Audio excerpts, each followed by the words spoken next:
right, guys, welcome back. Week 3, day 3. You already know the drill.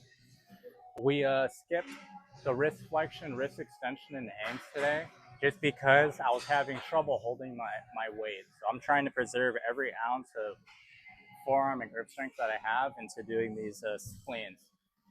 Now, I did work in a couple more hamstring exercises to stretch the hamstrings out just because my hamstrings are like crazy tight. Now, at first, it didn't make sense that we were only working out one side of our leg in the first 2 weeks, but I intentionally did that because I have really tight hamstrings.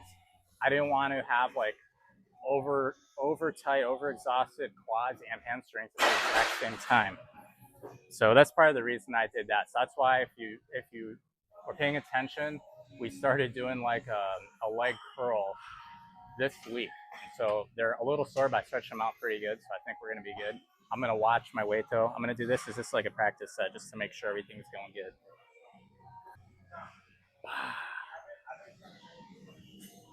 My hamstrings are feeling pretty good.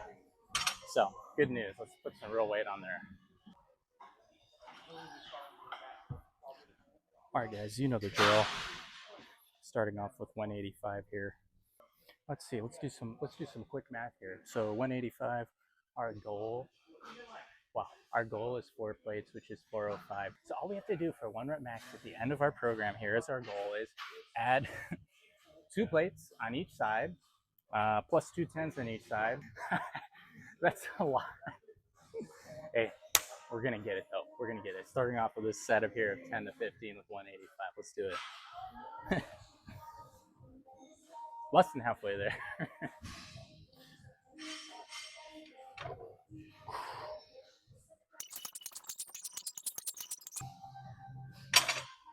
All right, guys, let's go. Next set. We're currently at 205. Exactly 200 pounds. 200 pounds away from our goal 1 rep max. All right, so let's do it. Remember to get yourself motivated before these sets. You got to be in the right mind if you aren't trying to lose some weight.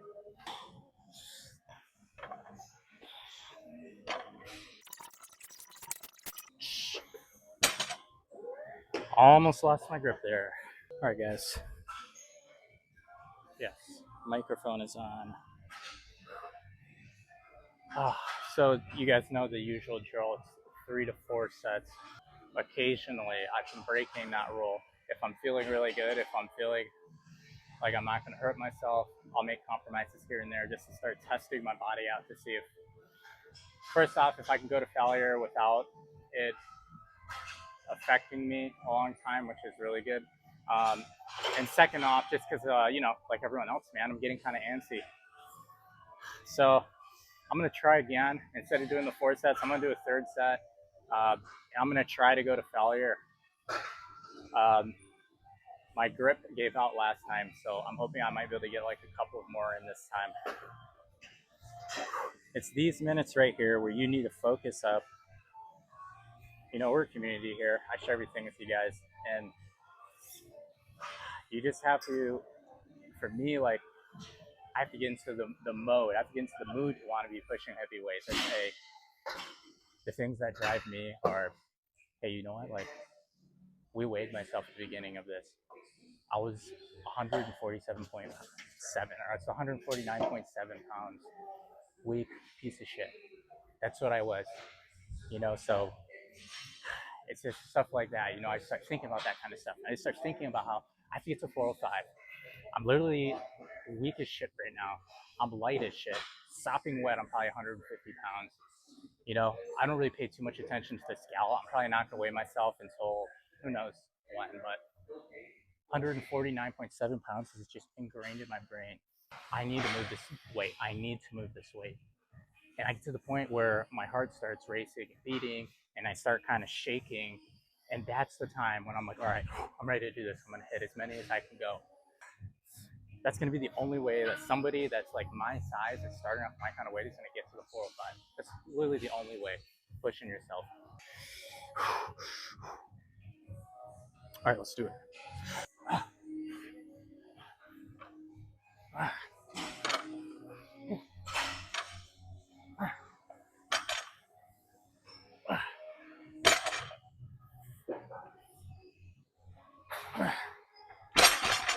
5. Oh, 5. Woo. Ugh. Only got to 5, guys. My grip completely gave out. Let me see if I can try and lock. I absolutely hate locking. I just want to see if I have more left in the tank. Let's see. Honestly, I think I got like a good 4 more if I could just hold on to it. Let me know what you guys think in the comments. I need some community advice here. My grip is just lacking. And again, I'm recovering from, I had a motorcycle injury a few years ago, which weakened my grip, and then I tore my tendon inside of my wrist a year and a half ago. That's why I haven't been in the gym. My grip strength is just not where it needs to be. So let me guys give me some advice in the comments. Let me know what you guys think. Should I be incorporating in, at least for my heavy sets, maybe some straps, just so that I can adequately get my big muscles in my legs and everything like to actual failure instead of just like my grips. I feel like my grip strength is kind of holding me back. It's something I want to tackle, like going into this, like more grip strength stuff. And I am, it's just my grip strength is so bad from not being able to use grip stuff for a year and a half. It's kind of weighted its toll, taking its toll on me. So let me know what you guys think about incorporating some wrist straps. I think what I'm probably going to do is I'm going to continue to work on my grip strength. If I am unable to complete the recommended reps because my grip strength is holding me back, then I might incorporate some straps. But up until that point, I'm just going to keep pushing, no straps, and I guess see what happens.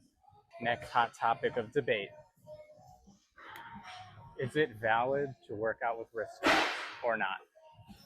Do you count it? Do you count it as equipped or not when you're doing deadlifts? Let me know in the comments. All right, guys, you know the drill. Bulgarian split squats, aka my least favorite exercise. I'm doing 35s this time. Never gonna pretend that I like doing these. I'm never gonna stop complaining about them. All right, let's get them done.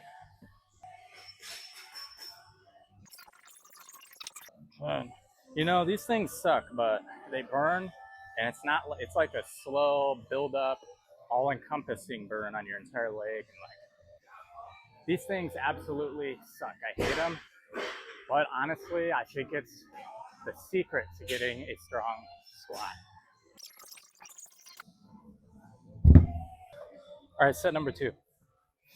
I'm doing these quick because I literally hate these. I'm trying to get them out of the way.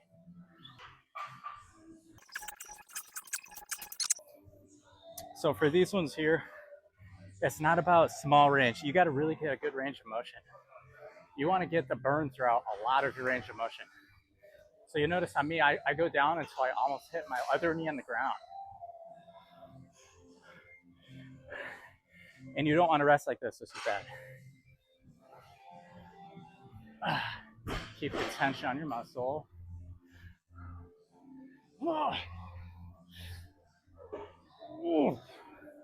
Oh, these things burn like crazy. All right, not really that well rested, but honestly, you don't need to rest too long for these guys because they suck. Ever past rep number 3, they suck, and they're always gonna suck. It's better just get these fuckers out of the way. Honestly, just get them out of the way. Yeah. Yep, these suck.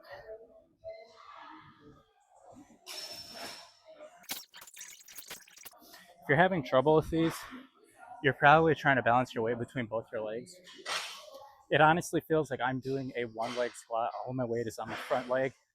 My back leg is literally just there for like support. So think about the 1-leg squat and not about 2 legs, and you'll be good. All right, guys, might be a bad camera angle. Instead of doing the incline dumbbell, we're doing incline barbell today. 3 sets, 10 to 15.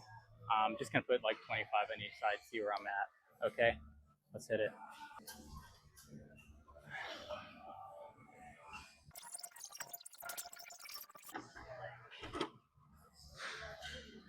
think that's right where I need to be. All right, I increased it by 5 pounds on each side, so I'm at 30s on each side now. I don't know. It's you gotta bring that dog out in you. You gotta bring that dog out. So I want to struggle more. Yeah, it feels better.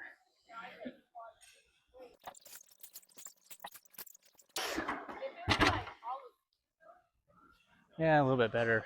Felt a little better. Oh, that right there is pretty close to failure. I might have had only 2 left in the tank. Man, it feels good. I've got no pain anywhere. Just good muscle fatigue. So we're gonna stick to it. Remember, guys, it's not about the weight that's on the bar. It's about the struggle and the good set. Good form, get the good set. All right. I say that right now. Watch when I hit my 225 and I'm gonna be like, it's about the weight on the bar. I'm just kidding. I never would. All right, let's get it. Final set. Hey, we all got to start from somewhere. All right, this is where I'm starting. I'm live with you guys. Not even 100 pounds. Oh, actually, it's 105. Just saying.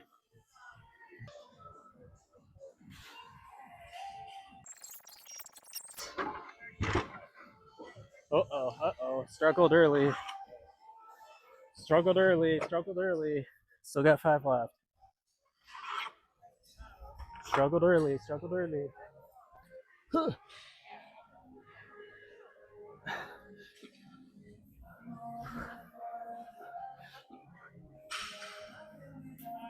Ugh. Sorry, guys. It just bothers me that I didn't get anywhere close to my rep range target.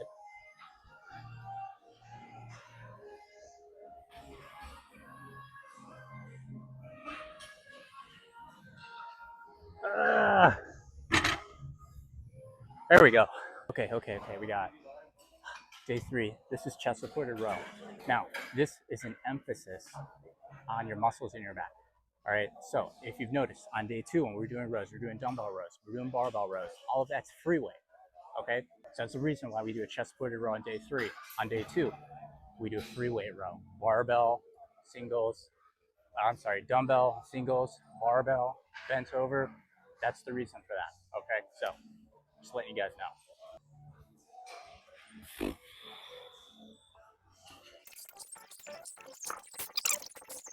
Now, again, to explain, because some people were saying other stuff in the comments, you can work out a muscle group more than once a week as long as you're leaving stuff in reserve. If I was going all out and hitting everything on my upper body day to failure, I wouldn't be able to work out chest more than once a week. Okay. The fact that we have 3 to 4 sets in reserve, and then we're going to have 2 to 3 reps in reserve weeks 4 to 6 makes it so that if you space things apart appropriately, you should be able to hit the same muscle group twice, albeit we are making slight deviations to how we're doing it. All right, so this is not like a full supporting. That's why we have the chest supported row instead of the free weight one. All right, so method to the madness.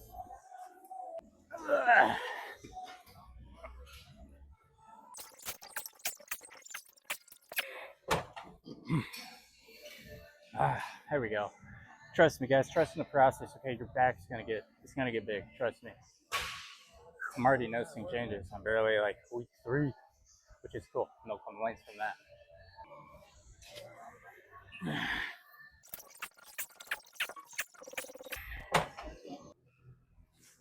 Yeah, man, work out outside, bro. If I can skip cardio.